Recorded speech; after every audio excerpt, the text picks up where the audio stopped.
9번 보시면은 소매 유통회사를 중심으로 PB 상품을 강화하고 있는데 그 이유로 옳지 않은 거. PB 상품이 뭐죠?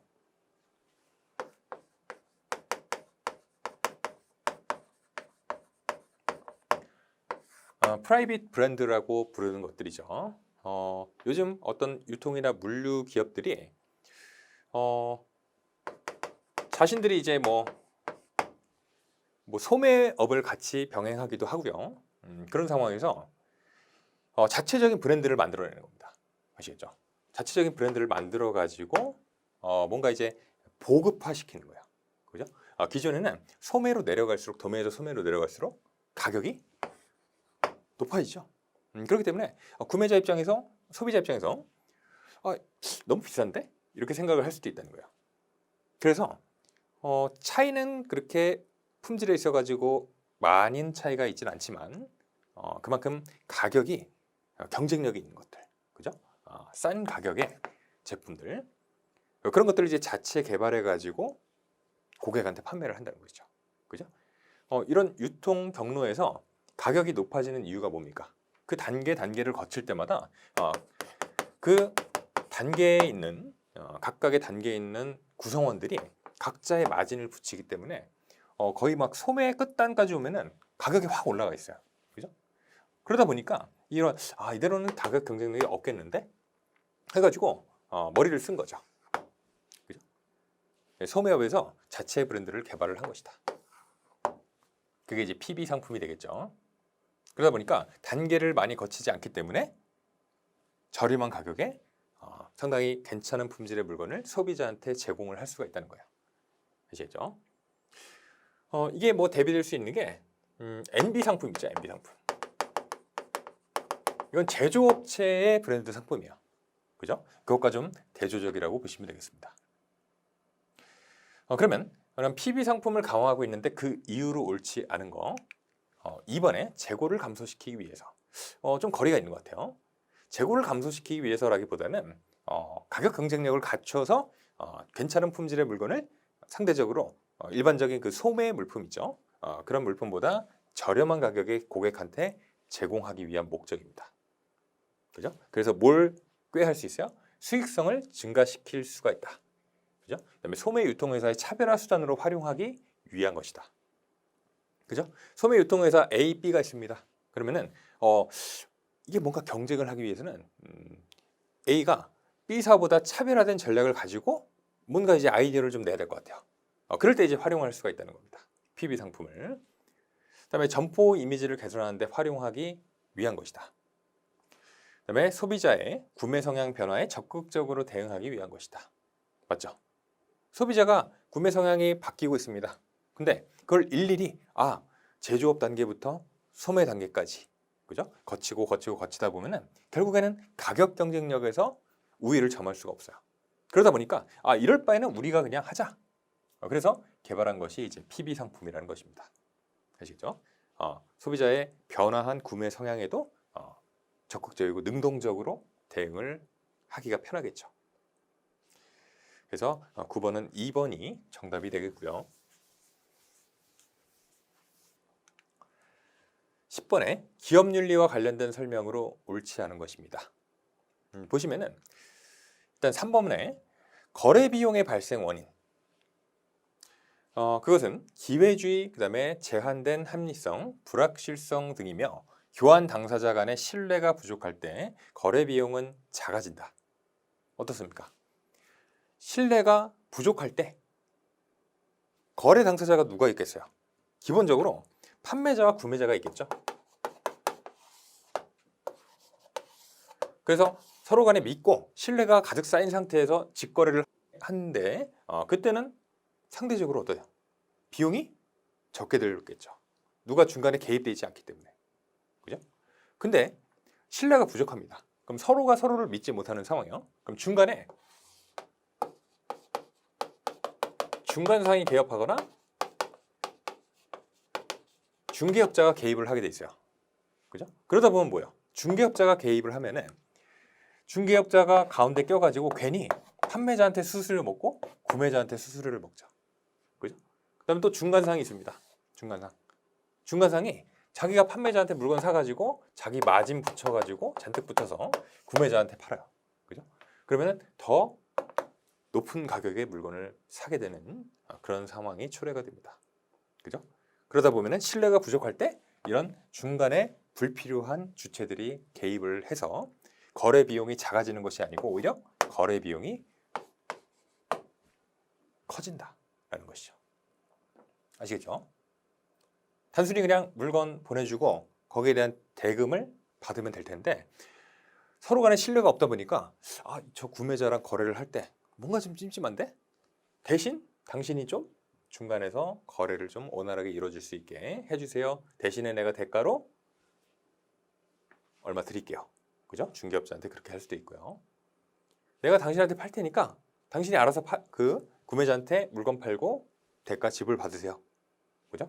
그럼으로써 전체적으로 봤을 때는 거래 비용이 커지게 된다는 거예요. 그래서 3번이 정답이 되겠습니다.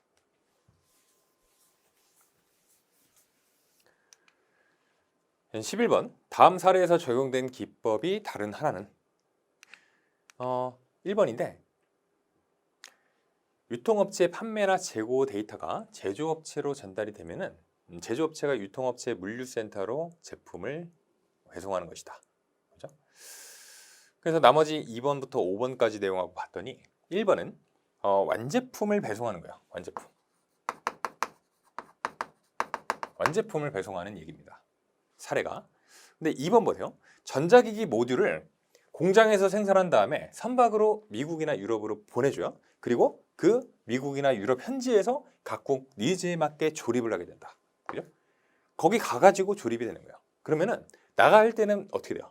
나갈 때는 완제품 상태가 아니고 반제품이나 또는 원재료 상태로 나가는 거예요. 그렇지 않습니까? 전자기기 모듈이라는 것이. 3번은 기본적인 형태의 프린터를 생산한 다음에 해외 주문이 오면 그 나라 언어가 기재된 외관을 조립해가지고 완성을 한다. 그죠? 그 마지막 가공, 그 해당 국가의 언어가 기재된 외관을 아직 조립하지 않은 상태입니다. 아시죠? 기본 틀은 갖춰주고 그 다음에 보낸 다음에 그거를 그 나라의 어떤 언어가 기재된 외관을 추가로 조립해가지고 완성을 하는 거. 그것도 역시 완제품이 아니고 반제품 형태로 배송이 이루어지는 것이죠. 그 다음에 4번에 페인트 공장에서 페인트를 만드는 대신에 페인트 가게에서 고객 요청에 맞게 페인트와 알류 비율을 결정해서 거기서 섞는 거예요. 최종 페인트로 거기서 섞는다. 그리고 완성을 한다. 역시 이것도 반제품이나 원재료 상태죠. 반제품 원재료 상태. 그리고 앞에 보시면은 이제 5번도 고객들이 청바지 매장에서 신체 치수를 맞춰놓고 가면은 일반 형태 청바지를 고객 치수에 맞게 바느질만 완성해서 제품을 완성시킨다. 결국에는 1번을 제외한 2번부터 5번까지의 내용이 최종 단계까지 공정을 거치지 않고 반제품이나 원재료 상태로 냅둔 다음에 그 다음에 뭔가 고객의 어떤 니즈를 반영하거나 그죠? 아니면은 그 국가로 넘긴 다음에 거기서 최종 완성품을 만드는 거예요. 사례들이. 근데 1번은 어때요? 1번 같은 경우는 그 자체가 완제품을 배송하는 사례입니다. 아시죠? 그래서 1번이 정답이 되겠습니다.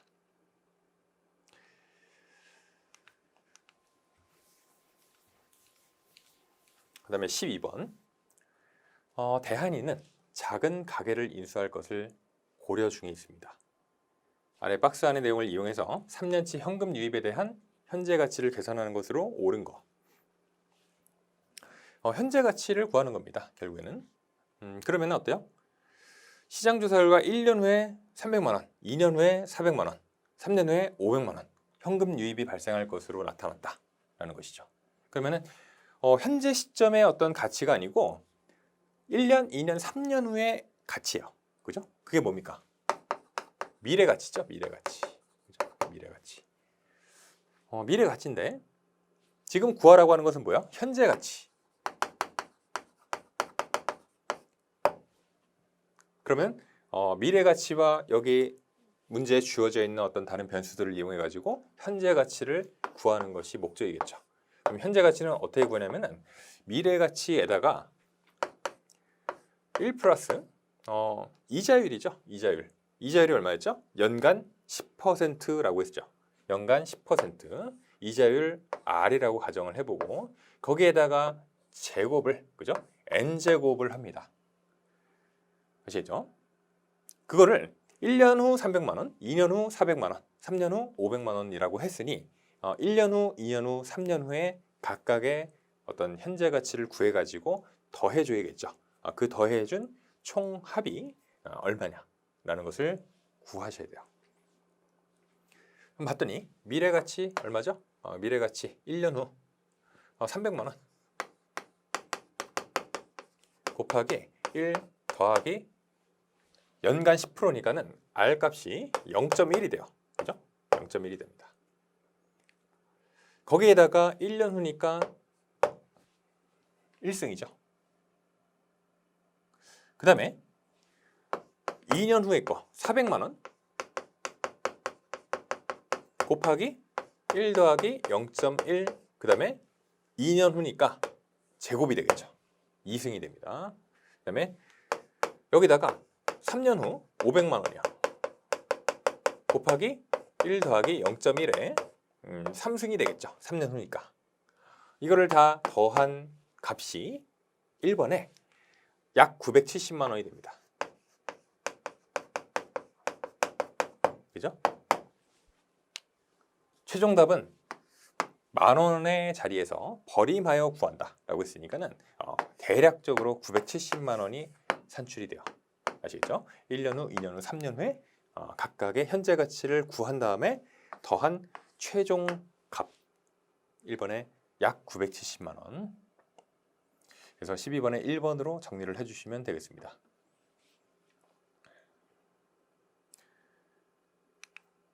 그럼 13번이죠.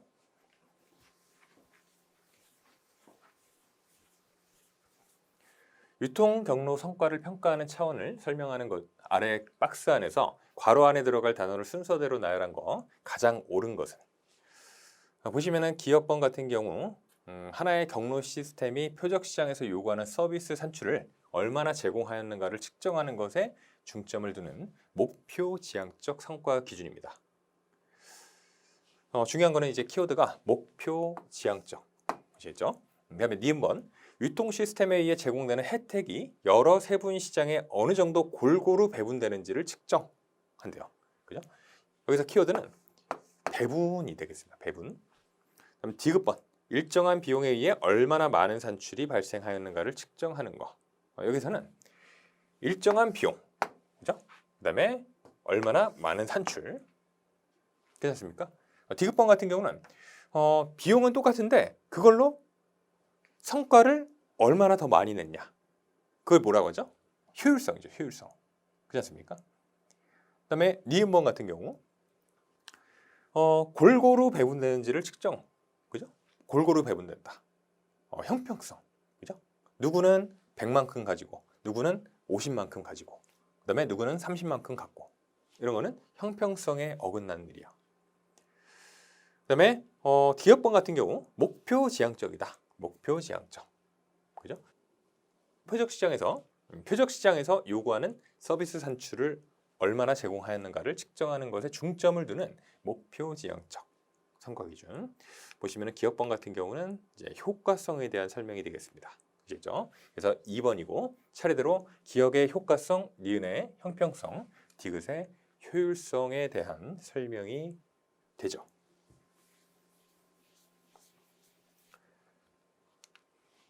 그다음에 14번입니다. 유통 경로를 설계할 때 유통 경로 흐름과 소요되는 각종 비용의 예를 짝지은 걸로 가장 옳지 않은 것입니다. 보면 이제 4번의 재무입니다. 재무 같은 경우는 이제 관련해 가지고 발생한 비용을 어떤 식으로 이제 보존을 받을 수 있을 것인가 라는 거에 대한 내용이요. 어떤 보험 및 사후 관리 비용이라기보다는 말씀드린 그러한 내용이 재무에 대한 설명입니다. 나머지 이제 1번의 물적 유통, 물류와 관련된 것은 보관 및 배달 관련 비용이고, 그다음에 협상, 시간 및 법적 비용, 그다음에 위험, 가격 보증이나 품질 보증 관련된 비용이다. 나머지 것들은 이제 제대로 설명을 하고 있는데 4번이 조금 설명이 바뀌어져야 되죠. 그럼 15번이고 범위의 경제와 관련된 설명으로 가장 옳지 않은 것입니다. 범위의 경제는요. 결국에는 이제 중복되는 어떤 공정을 같이 하는 거예요. 같이. 그죠?